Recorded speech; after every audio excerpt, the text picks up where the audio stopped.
오늘 하나님 말씀은 히브리서 13장 7절부터 9절 말씀 같이 보겠습니다. 하나님의 말씀을 너희에게 일러주고 너희를 다스리는 자들을 기억하며 그들의 행실의 결말을 깊이 살펴보고 그들의 믿음을 따르라. 예수 그리스도는 어제도 오늘도 영원토록 동일하시니라. 여러 가지 이상한 교리에 끌려다니지 말라.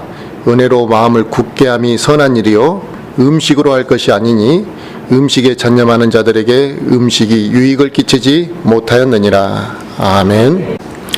오늘 하나님 말씀의 주제는 내 인생의 멘토라는 주제로 말씀을 전하려고 합니다. 이 19세기 후반에 이 보스턴에 앤이라는 사람이 있었습니다.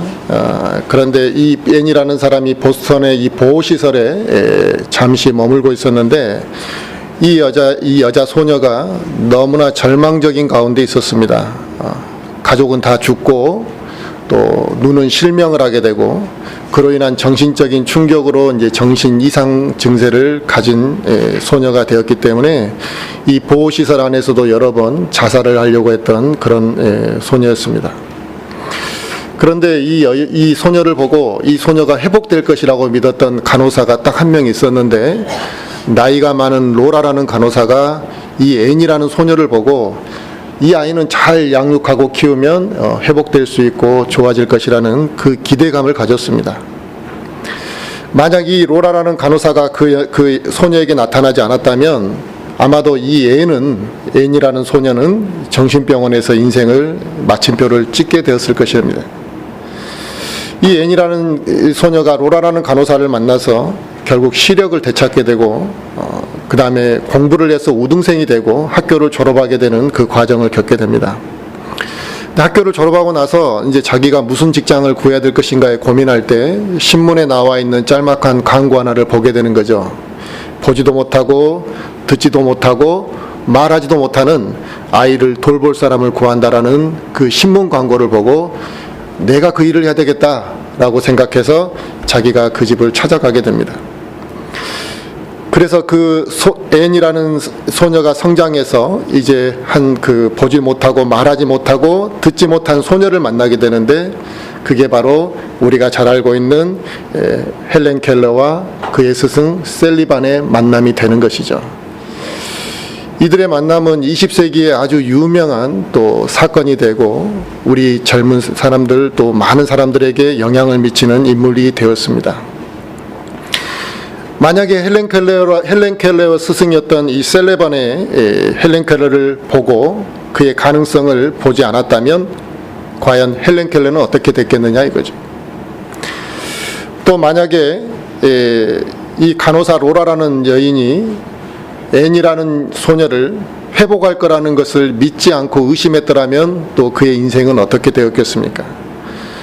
아마 그렇게 됐다면 헬렌 켈러의 인생은 불행한 인생으로 마감하게 되었을 것이고 그가 그렇게 유명한 인물이 될 수가 없었을 것이며 또 그녀의 인생은 무의미하게 되고 말았을 것입니다. 앤도 마찬가지였겠죠. 이 앤 셀리번도 그 간호사 로라라는 사람을 만나서 조언을 듣고 그를 통해서 간호를 받지 않았다면 그 앤도 마찬가지로 정신병원에서 자살하거나 인생을 마감하고 말았을 것입니다. 최근 들어서 우리가 제일 자주 듣는 말들이 있는데 그 중에 하나가 이 멘토라는 말입니다. 이 멘토라는 말을 우리가 많이 쓰고 있는데 결국 이 멘토라는 사람은 어떤 사람에게 답을 알려주거나 또 내가 앞장서서 야 너는 나를 따라오면 돼 라고 해주는 그런 역할을 하는 사람이 멘토가 아닙니다. 멘토라는 것은 그 어떤 사람을 보고 그 사람의 잠재력을 발견하고 또 그 잠재력을 믿고 그 사람을 끌어주려고 노력하고 또 그 사람이 가지고 있는 그 작은 하나의 능력까지도 다 발휘할 수 있도록 도와주고 최선을 다하도록 가르쳐주는 역할이 이 멘토의 역할입니다. 요즘에는 인기가 없습니다만 이 정치인 안철수라는 사람도 한때 유명할 때는 이 멘토라는 말을 되게 많이 썼던 사람입니다. 그래서 많은 대학생들이 그를 멘토로 생각했던 그 시기가 있었죠.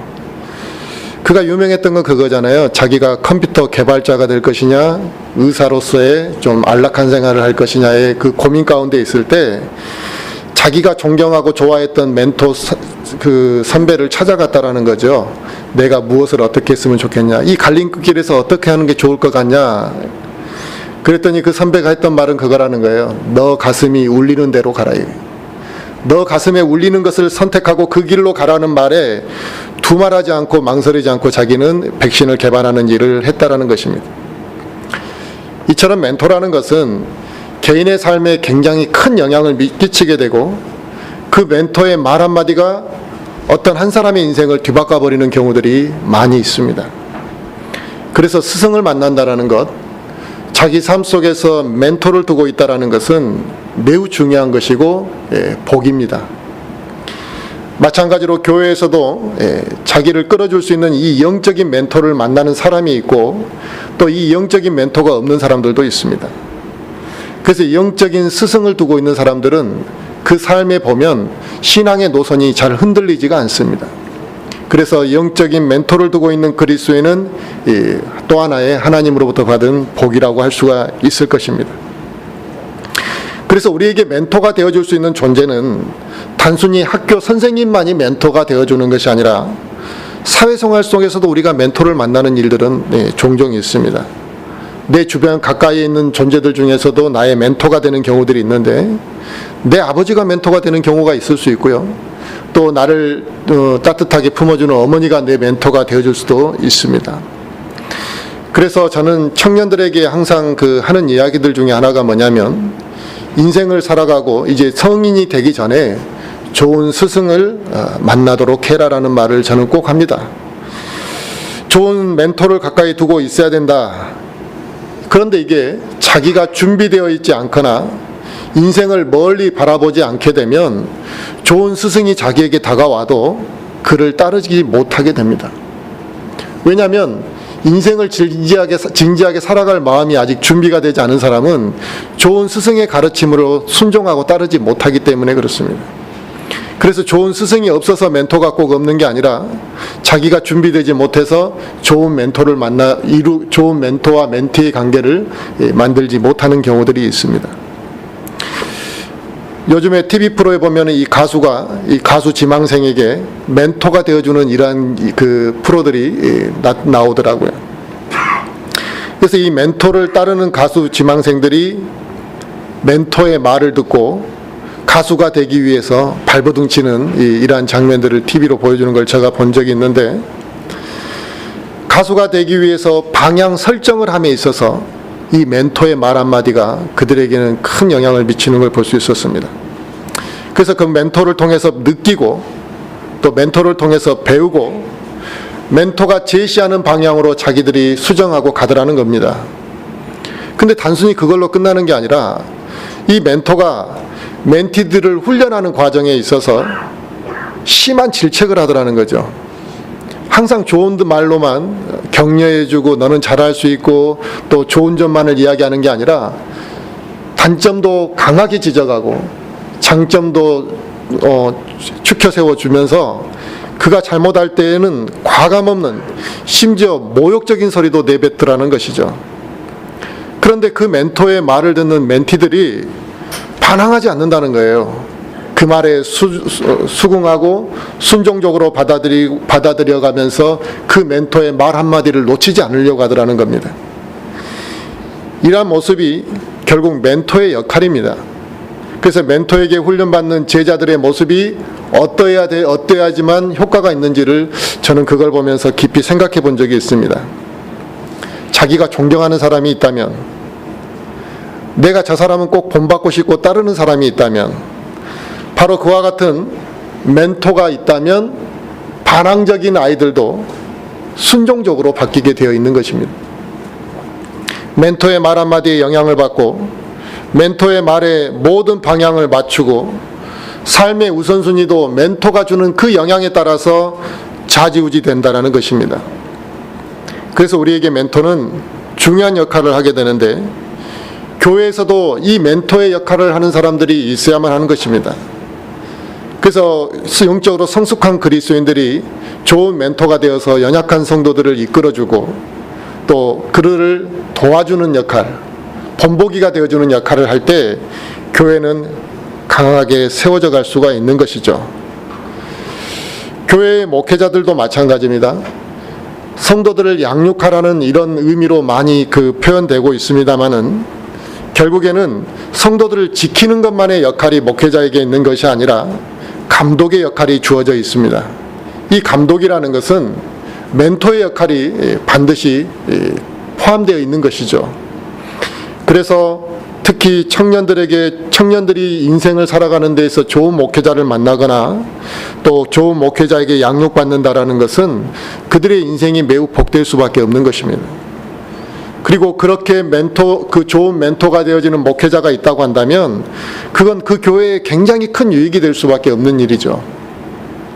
이것은 강제로 멘토와 멘티의 역할을 만들어줄 수 있는 것이 아닙니다.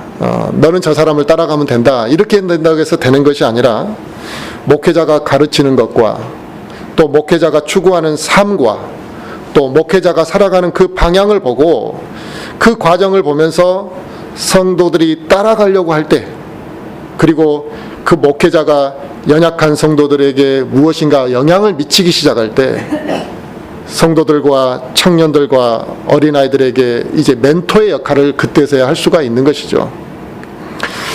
목회자와 또 성도, 또 목회자와 청년이 이런 관계, 좋은 멘토와 멘티의 관계가 형성되기 위해서는 하나님의 말씀의 목회자가 전하는 하나님의 말씀과 또 목회자가 추구하는 그 방향이 그 사람이 어떻게 받아들이느냐가 매우 중요한 것입니다.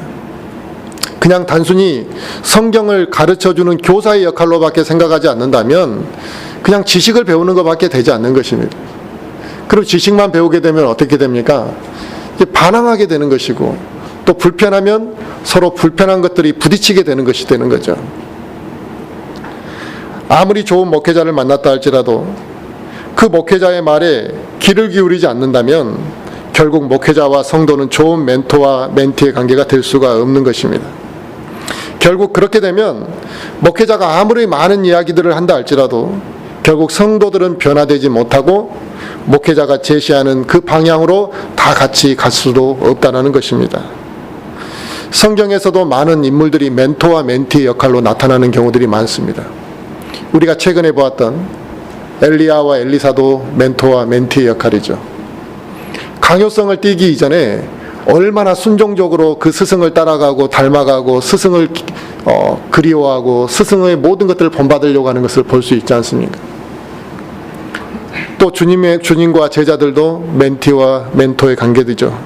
주님이 그들에게 방향을 제시해 주시고 또 그들을 하나하나 가르쳐 주시고 또 그들이 잘못했을 때는 질책도 하시고 또 그들이 힘들어할 때는 붙잡아 주시고 또 그들이 사랑으로 그들을 용서해 주시고 보듬어 주시는 그러한 역할을 주님이 보여주셨습니다. 그 외에도 많습니다. 사울과 디모데의 관계도 스승과 제자의 관계였고 결국 그 스승과 제자의 관계가 그 이상으로 발전해서 거의 아버지와 아들과 같은 관계가 되어버렸습니다.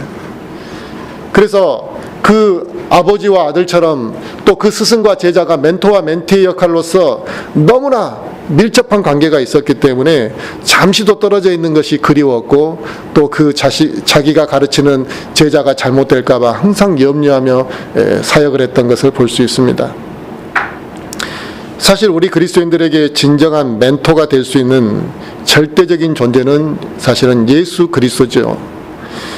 그리고 예수 그리스도의 말씀과 가르침이 있는 성경 말씀이 우리에게 중요한 멘토가 되는 것입니다.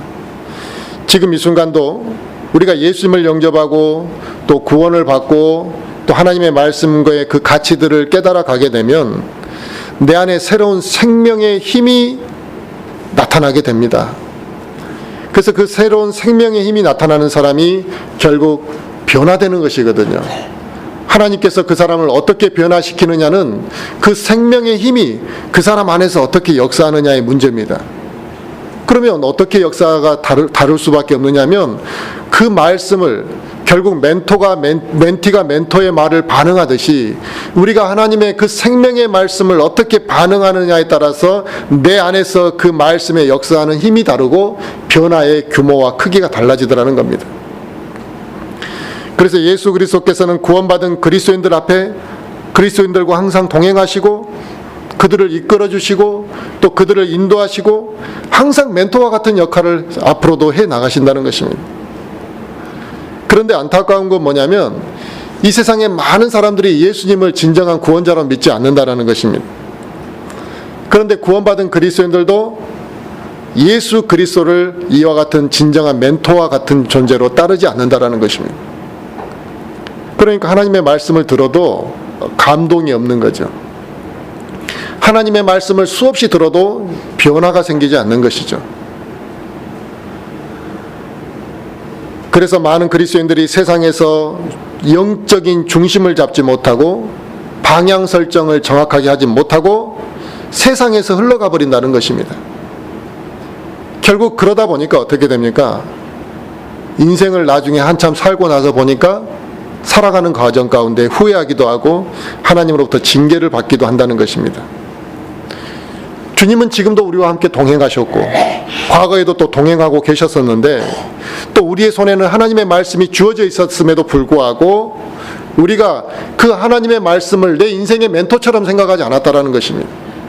그 말씀이 분명히 맞을 것이고 그 말씀대로 내가 살아가면 될 것이라는 확신을 우리가 갖지 못했다는 것입니다. 그런 마음으로 우리가 지속해 가게 되면 우리는 인생의 방향을 성경 말씀을 통해서 제시받고 또 성경 말씀을 통해서 무엇인가 방향 설정을 하기가 어려워지는 것이죠. 그런데 우리가 예수님이 진정한 내 인생의 멘토가 되어진다면 힘들고 어려울 때 우리가 낙심하지 않게 되는 건 뭐냐면 기도와 말씀으로 우리가 방향을 설정해 가기 때문에 그렇습니다. 그런데 하나님의 말씀이 우리에게 진정한 멘토가 되지 못하고 성경 말씀이 우리 안에서 힘을 발휘하지 못한다면 우리는 멘토가 없는 삶을 사는 것입니다. 그러니까 멘토가 없는 삶을 살게 되면 뭐겠어요? 시행착오를 많이 하게 되는 거죠. 시간을 낭비하게 되어 있습니다. 그래서 우리가 그리스도인들이 그와 같은 멘토가 주님이 우리의 멘토가 되는 삶을 살지 못한다면 결국 좋은 열매를 맺을 수가 없고 많은 시간을 우리가 방황할 수밖에 없게 됩니다. 그래서 하나님께서 일꾼을 세우셔도 그 일꾼이 그 사람에게 좋은 또 멘토가 되지 못한다는 것입니다. 요즘 교회 안에 많은 사람들이 하나님의 성품을 왜곡하고 있는데 그 왜곡하고 있는 성품 중에 하나가 뭐냐면 하나님은 사랑의 하나님이라는 인식이 잘못 왜곡되어 있죠. 그래서 이게 왜 잘못 왜곡되었냐 하면 하나님은 무조건 사랑만 해주시는 분이라고 이제 치부가 돼버리는 것입니다. 그러니까 내가 잘못해도 항상 용서만 해주시는 분, 그렇게 인식을 하다 보니까 죄에 대한 인식이 약해져 버렸다는 것입니다. 물론 하나님은 사랑의 하나님이시죠. 그러나 죄를 간과하시는 분은 아니시잖아요. 이런 사랑의 하나님에 대한 그 잘못된 그 성품의 인식이 거짓된 교리를 받아들이고 분별력이 약해져 버린 문제가 또 생겼었습니다. 또 이제 교회 안에서 보면 교회를 다니는 사람들은 매우 많습니다. 광주에만 해도 교회가 얼마나 많겠습니까? 수백 개의 교회가 있는데요. 그런데 이런 교인들이 보면 바른 신앙 자세를 갖지 못하고 있다는 것입니다. 왜 그러냐 이거예요. 결국에는 그들이 예수 그리스도를 자신의 인생의 멘토로 삼지 않았을 뿐만 아니라 그들의 성경 교사가 되어줘야 되고 그들의 성경적인 가르침이 가르치면서 인생을 또 끌어줘야 될 이 세상의 멘토가 되어야 될 목회자들이 좋은 멘토가 아니라 비정상적인 멘토들에게 양육되어짐으로 인해서 정상적인 훈련을 받지 못함으로 인해 하나님에 대한 인식도 바르게 정립되지 못하는 일들이 발생했기 때문에 그렇습니다. 이 세상에 많은 교회 안에 멘토가 있습니다. 그들을 분명히 세워놓고 교사로 또 교회 안에 직책을 맡겨서 일을 맡기고 있습니다. 그런데 많은 교회 안에서 세상에 유명한 사람을, 세상에서 학식이 많은 사람을 멘토로 세우고 있기 때문에 문제가 있습니다. 우리 그리스도인에게 좋은 멘토는 바른 성경적인 분별과 또 바른 성경적인 지식과 바른 성경적인 삶을 살아갈 수 있는 것을 양육해주고 인도할 수 있는 멘토가 필요한 것입니다. 그런데 이런 교회 안에 멘토들이 없기 때문에 교회에 출석하는 사람들을 바르게 끌고 가지 못하는 것이죠. 결국에는 영적인 성장에도 도움을 주지 못하더라는 것입니다. 우리가 알고 있는 것은 무엇입니까? 이 시대 교회는 많지만 다 바른 교회는 아니라는 인식을 우리는 알고 있습니다. 또 목회자가 수없이 많지만 모두가 다 하나님께서 세우신 일꾼은 아니라는 걸 우리는 알고 있습니다. 그들 중에는 사꾼 목자도 있죠. 속이는 사람도 있죠. 구원받지 않은 사람이 하나님의 일꾼인 양 일하는 사람도 있습니다. 결국 이런 잘못된 신앙의 멘토를 만나서 그 사람의 가르침만을 믿고 그게 신앙이라고 생각해서 따라가는 사람들이 있습니다.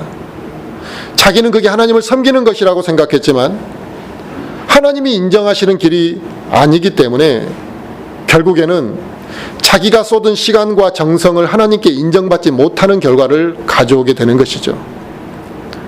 그런데 그 사람들은 나름대로 열심히 했다 이거예요. 그러면 그건 무엇이냐? 자기 만족으로 끝나는 것입니다. 지역교회 안의 목회자는 이게 단순히 성경을 가르치라고만 있는 것이 아니더라는 겁니다.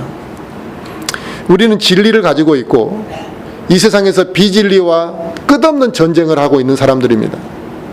피 흘리는 전투와 같은 끊임없는 치열한 전투를 하며 살아가야 되는 사람들이기 때문에 하나님께서 맡기신 양들을 바르게 양육하지 못하고 그들을 이렇게 정상적으로 끌어가지 못하면 지역교회는 강하게 세워질 수가 없는 것입니다. 성도가 바른 가르침에 따르지 않게 되면 교회는 그저 단순히 사람들이 모이는 집합소일 뿐이지 교회가 영적으로 강해질 수가 없는 것이죠. 그래서 목회자는 성경에서 가르치는 바를 성도들에게 합당하게 가르쳐야 되는 것이고 또 아직 영적으로 성장하지 못한 어린아이들, 자녀들에게 좋은 멘토가 되어 주어야만 하는 것입니다. 문제는 그거죠. 준비가 되지 못한 목회자가 있거나 아니면 성도나 어린 자녀들 가운데 성경적인 가르침을 받아들일 준비가 되지 않았거나 또 육신적인 생각으로 가득 차버렸거나 이렇게 되면 좋은 목회자가 있다 할지라도 멘토와 멘티의 관계가 좋게 형성될 수가 없습니다. 멘토는 우리가 일반 운동 경기를 할 때 치어리더들이 있잖아요. 이 치어리더들이라는 것은 경기를 막 북돋아주는 운동하는 사람들을 기분을 업시켜주는 것이란 말이죠. 그런데 멘토는 그런 역할을 하는 사람이 아닙니다. 그런데 은연중에 사람들이 이 목회자가 그런 일을 해주기를 바라는 거죠. 잘한다, 저 사람 정말 잘한다, 이렇게 해서 북돋아주기만을 바라는 것입니다. 그러나 멘토는 그런 역할을 하는 게 아니죠.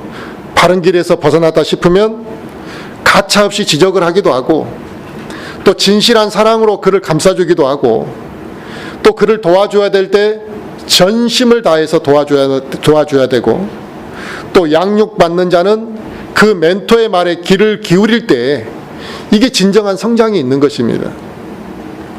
과거에 저도 잘못 알았을 때, 좀 준비가 덜 됐을 때는 성경적인 것을 많이 가르쳐주면 사람들은 자연스럽게 영적으로 성장할 거라 생각했거든요. 근데 그게 아니더라는 거죠.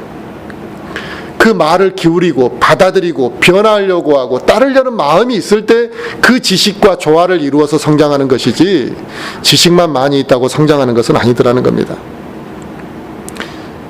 우리가 이 사회에서 이 멘토라는 말과 비슷하게 쓰는 말이 하나가 있는데 롤 모델이라는 단어가 있습니다. 내가 닮고자 하는 사람이 있잖아요. 난 저 사람처럼 되고 싶다라고 하면 롤 모델이 되는 거죠. 그런데 이 롤 모델과 멘토는 같지 않습니다.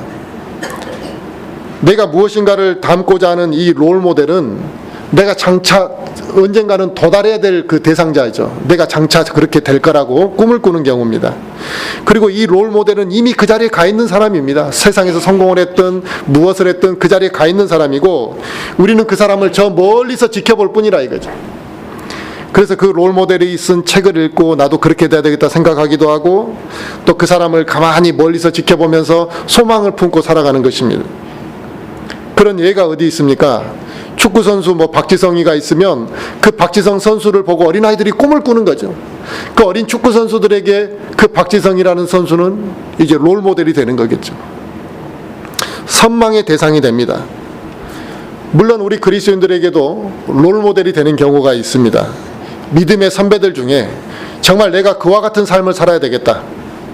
또 사도 바울은 우리의 롤모델이 되죠. 이미 그렇게 한번 살았고 또 그런 삶을 우리에게 본을 보여줬고 정말 우리가 따라가기 어려운 믿음의 선배입니다. 그래서 우리는 그런 사람을 품고 신앙생활을 하는 데 있어서 도움이 매우 됩니다. 하지만 문제는 뭐냐면 이 롤모델은 항상 내 곁에서 나를 도와주는 존재가 아니라는 것이죠. 만날 수도 없고 그 사람의 완성된 모습만 우리는 볼 뿐입니다. 하지만 멘토는 그게 아니죠. 항상 우리와 함께하고 내가 경험하지 못한 것을 이미 먼저 경험한 사람이고 나를 지도해 주는 사람이고 나보다 훨씬 우위에 있는 사람이고 내 삶의 순간순간에 영향을 미치는 사람입니다. 또 이 멘토와 비슷한 역할을 하는 사람이 누구냐면 조력자라는 표현을 우리가 씁니다. 이 조력자는 내 주변에 가까이 있는 사람인데 이 조력자도 항상 내 옆에서 이렇게 도와주는 사람이잖아요. 부족하면 채워주고 힘들면 위로해주고 이 조력자입니다. 그런데 대부분의 이 조력자는 누가 담당하고 있냐면 나의 부모가 담당하는 경우들이 많습니다. 부모가 먹여주고 재워주고 희생해가고 실수해도 또 화를 내지만 그래도 또 해주고 하면서 이 조력자의 역할을 끊임없이 하는 거죠. 그래서 이 조력자 역시 멘토와는 좀 역할이 틀립니다. 궁극적으로 우리 그리스도인은 누구를 닮아가야 되느냐? 예수 그리스도를 닮아가는 것인데 우리에게 영향을 미치는 분은 누구냐? 바로 그 예수 그리스도시라는 겁니다. 그래서 우리가 예수 그리스도와의 관계를 어떻게 만들어 가고 있느냐는 신앙생활을 하는 데 있어서 많은 그 차이가 납니다. 또 지역교회 안에 이 목회자와 성도의 관계가 항상 중요한 문제가 됩니다. 이게 매우 밀접한 연관이 있습니다. 그래서 의외로 많은 사람들이 목회자 때문에 상처받아서 교회를 떠나는 경우들이 많죠. 그런데 이 목회자와 성도의 관계가 이게 별개의 문제가 아닙니다. 이 목회자와 성도의 관계와 나와 예수 그리스도와의 관계는 매우 관계가 밀접하다는 것입니다. 그래서 목회자와 관계가 좋지 않으면 예수 그리스도와 나와의 관계도 원활해지지 못하는 경우들이 발생할 수 있습니다. 이 배교한 시대에 교회 안에 좋은 멘토가 되어줄 수 있는 목회자들, 또 좋은 멘토가 되어줄 수 있는 믿음의 연장자들이 얼마나 중요한지 모릅니다. 시대가 타락해 가면 타락해 갈수록 이 중요한 것을 새삼 느끼게 되는데요. 너무나 많은 사람들이 신앙생활을 하면서 이 비정상적인 신앙생활을 하고 또 자신의 그 잘못된 신앙의 문제점을 찾지 않고 그냥 가버리기 때문에 이 멘토의 역할을 해줄 수 있는 좋은 목회자나 믿음의 선배들이 필요하다는 것이죠. 사람들이 교회에 대해서 인식하고 교회에 대해서 정의를 내릴 때 건물을 보고 저건 어디 교회인가 보다 이렇게 표현을 합니다. 또 교회를 정의 내릴 때 말씀을 전하는 사람이 있고 찬송가를 부르고 간판이 있거나 모이는 장소가 있으면 그걸 다 사람들은 교회라고 그냥 칭하고 있습니다. 하지만 그게 우리는 성경적인 교회라고 생각하지는 않는 거죠. 대부분의 사람들이 교회를 임의적으로 말하고 있고 잘못된 기준으로 교회를 말하고 있지만 왜 그들이 그러면서도 성경적인 교회가 어떻게 가야 되는지를 모르고 있느냐 이거죠. 교회를 자기가 10년, 20년 다녔다 이거예요. 그러면 교회는 성경적으로 어떻게 세워져야 되는지에 대한 왜 그런 깨달음과 분별이 없느냐 이거예요. 바로 교회에 대한 가르침조차도 제대로 배우지 못했다는 거죠. 성경적인 기준으로 그러한 것들을 가르쳐주고 인도해 줄 수 있는 멘토를 그가 신앙생활을 하면서 못 봤다는 것이죠. 이처럼 수많은 교인들이 그냥 관습대로 신앙생활을 하고 있습니다. 당연히 관습대로 오랫동안 해왔기 때문에 그게 옳은 것인 줄로 생각합니다. 그래서 거기에 한 발 더 나아가면 나중에 그게 옳은 것이든 틀린 것이든 관심이 없어져 버리는 것이에요.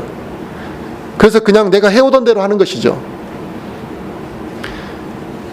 성경에서 무엇라고 말씀하시는가에 대해서 귀를 여는 것이 아니라 얼마나 많은 사람이 그 길을 가고 있느냐에만 관심이 있는 경우들이 많죠. 이러한 현상이 잘못된 신앙의 멘토를 두었기 때문에 자기의 영적인 부분들이 망가져 가고 있는 것을 보여주는 것입니다.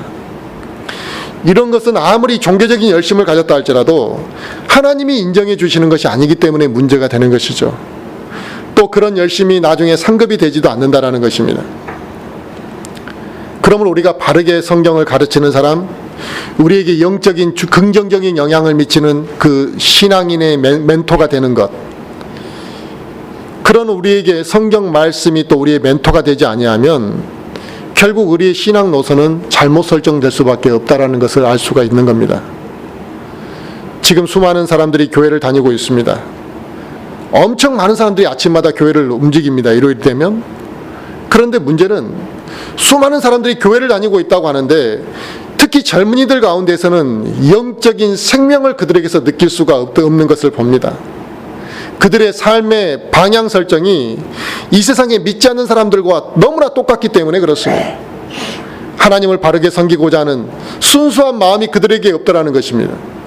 하나님의 말씀을 기준을 삼아서 내가 삶을 어떻게 살아야 될 것인지 고민해보는 청년들이 찾아보기가 어렵다는 것입니다. 교회를 다니는 성인들도 바른 영적인 가르침 위에서 자기의 인생을 설계하고 있지 않는다는 것입니다. 그러다 보니까 결론은 뭐냐면 말은 하나님을 섬기는데 결과는 자기 마음대로 살아버린다는 것이죠. 자기 마음대로 살고 마음대로 하나님을 섬기면서 자기들은 입으로 하나님을 사랑하고 있다라고 그렇게 생각하고 말하고 있습니다. 이렇게 수많은 사람들이 교회에 몸담고 있으면서도 방향 설정이 수없이 많은 사람들이 잘못된 길로 가고 있는 데에는 그들을 바르게 가르치지 못한 사람에게 문제가 있고 그들에게 영적인 좋은 멘토가 없는 게 문제가 되더라는 것이죠. 인생에 있어서 좋은 스승을 만나본 사람과 좋은 스승을 만나보지 못한 사람이 어떻게 인생이 똑같을 수가 있겠습니까? 우리는 수많은 스승들을 만났습니다.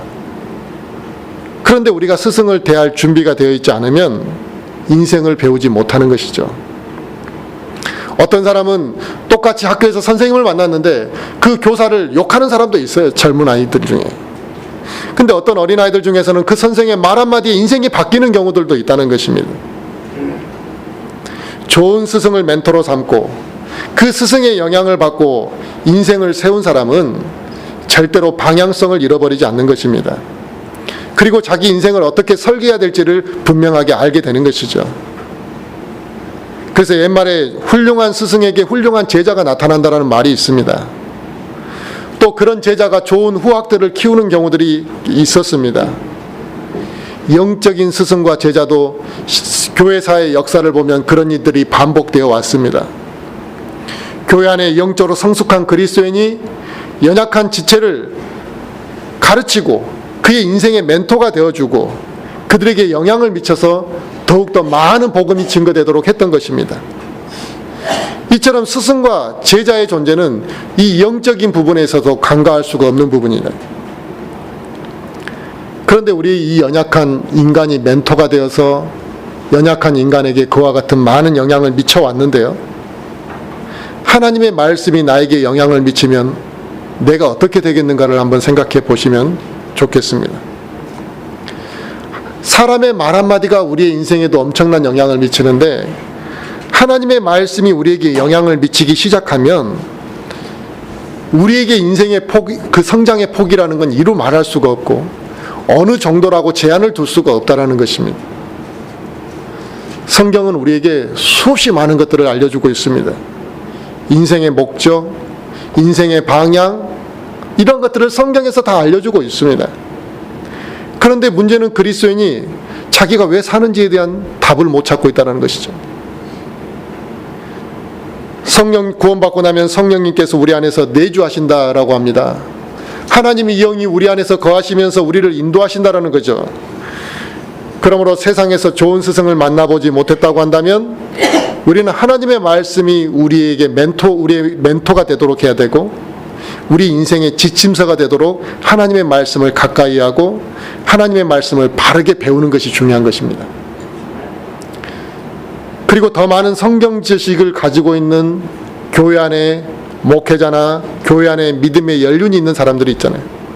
그래서 오늘 본문 히브리서 13장 7절에 그랬잖아요. 하나님의 말씀을 너희에게 일러주고 너희를 다스리는 자들을 기억하며 그들의 행실의 결말을 깊이 살펴보고 그들의 믿음을 따르라 그랬습니다. 아멘. 가만히 살펴보라. 그러니까 그 행실의 결말을 살펴본다라는 건 뭐냐면요, 지금 순간에 이 과정 딱 결론만을 보고라는 이야기가 아니라 그가 말한 것과 그의 열매를 같이 보라는 거거든요. 그러니까 이게 오랜 시간 지켜보는 이야기예요. 이게 단순히 몇 달 지켜보고 판단하라는 이야기가 아니라 오랜 시간을 지켜보고 그 열매를 보고 확신이 들면 그 사람이 그 전에 했던 모든 이야기들을 너희가 따르고 가르침대로 이렇게 수행하라는 것이죠. 헛된 게 없다는 것입니다. 연약한 지체들은 자신의 멘토가 되어줄 수 있는 좋은 그리스도인을 찾는 것이 중요하고요, 또 그들의 가르침을 따르는 것이 매우 유익합니다. 디모데가 사도 바울을 만나서 양육되었듯이 우리 인생이 그런 영적인 스승을 만나게 되면 굉장히 아름다워지고 영적으로 풍성해지는 것이죠. 그런데 내가 그런 어떠한 그 스승과 관계를 만들지 못하고 또 무엇인가 거리감을 계속 두고 살아간다면 영적으로 풍성해지는 데 도움이 되지 않습니다. 우리가 주일마다 교회 출석은 열심히 할지라도 하나님의 말씀을 아예 우리가 덮어놓고 산다고 한다면 그 말씀을 또 우리가 교회에 나와가지고 하나님의 말씀을 마음으로 받아들이지 못한다고 한다면 우리 안에 어떤 감동이 있을 수 있겠냐 이거죠. 결국 우리 안에 하나님의 말씀이 주시는 감동이 없는데 우리가 어떻게 하나님의 말씀으로 우리의 삶에 역사가 일어날 수가 있겠습니까? 결국에는 그 사람이 교회를 오랫동안 나왔다 할지라도 그 사람을 변화시킬 수가 없는 것입니다. 결국 자신에게 영향을 미칠 수 있는 좋은 영적인 스승, 또 좋은 그리스도인의 지체들을 만나지 못한다면 내가 더 강력하게 세워지는 데 있어서 도움이 되지 않는 것이죠. 물론 내가 좋은 형제를 만나지 못했다 할지라도 영적으로 세워져 갈 수는 있습니다만은 시간이 오래 걸린다는 것이죠. 우리가 간혹 믿음에 정말 훌륭한 이런 사람들을 만나서 교제를 하면요, 내가 1년 동안 성경을 읽어오는 그 시간보다 그 1시간의 교제로 내 인생이 훨씬 성숙한 걸 느낄 때가 있습니다. 간혹 전화 한 통화로 그 사람과 교제를 했는데 그 교제가 나에게 정말 말할 수 없는 감동과 나의 인생을 바꾸게 되는 경우들도 있다라는 것입니다. 그 멘토의 영향인 것이죠. 그리스도인이 예수 그리스도와 하나님의 말씀을 가까이 하지 않고 살아가게 되면 그 사람의 인생에는 멘토가 없는 것입니다. 내가 멘토가 없다라는 것은 내가 절망하고 있을 때, 내가 잘못된 길을 가고 있을 때 나를 끌어내줄 사람이 없다라는 거예요. 그러니까 계속 혼자서 방황하게 되는 것이죠. 그래서 저는 우리 모든 성도들이 그냥 막연하게 교회 나오는 것으로 위로받는 것으로 끝나지 않았으면 좋겠다는 것입니다. 습관적으로 교회 나오는 것이 신앙생활의 전부가 아니라 나의 인생이 변화되어지고 나의 삶의 방향을 더욱더 하나님 앞에 맞춰가고 좋은 열매를 맺고 또 내가 그 열매로 다른 그리스도인들에게 좋은 영향을 미치고 내가 예수 그리스도를 계속해서 닮아가고자 하는 마음이 우리 안에 샘솟아야만 한다라는 것입니다. 결국 우리가 삶의 방향을 남은 인생의 시간 동안 어떻게 맞추느냐는 매우 중요한 문제입니다. 성경은 우리에게 인생의 시간들을 어떻게 살 것인가에 대한 부분을 말씀하실 때 시간을 낭비하지 말라는 것입니다. 그래서 우리의 남은 시간 동안 바른 방향 설정을 위해서 바르게 양육을 받고 또 하나님의 말씀을 바르게 우리가 이해하고 또 바르게 우리가 행하는 것들이 있어서 또 우리가 올해 한 해도 열심히 또 달려왔던 것처럼 내년에도 더 좋은 열매를 풍성하게 맺기를 간절히 바라겠습니다.